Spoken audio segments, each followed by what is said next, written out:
percentage at the bottom of every receipt, but how much does that add up to at the end of the year?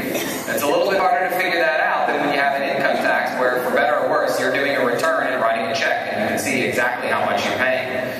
Another issue is that the only way that anybody, including the folks on this panel, would want to have the fair tax implemented is if we completely got rid of the income tax and repealed the 16th Amendment to the Constitution.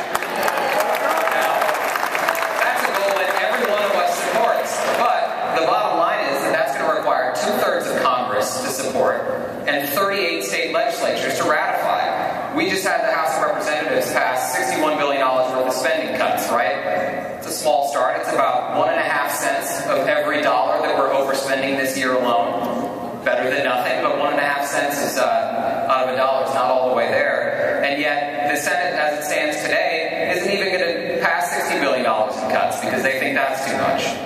So we have some real difficulties in convincing politicians to be able to get rid of the income tax, which for a lot of them is evading.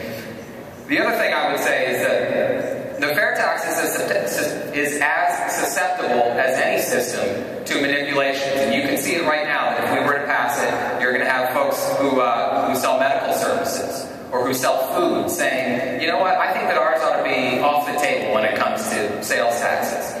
And as we've seen with folks in Washington, they're very apt to listen to those special interests when they come in, especially when they're bearing large checks.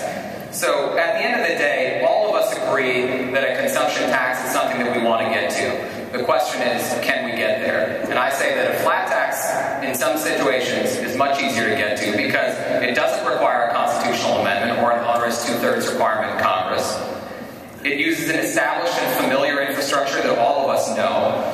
It's much more palatable to politicians from both sides of the aisle. And for better or worse, every single American knows at the end of the year how much they paid in income taxes because they do that income tax return and write that check. And so those are a lot of things that I think we ought to keep in mind as we go through this debate, and I look forward to getting to the questions.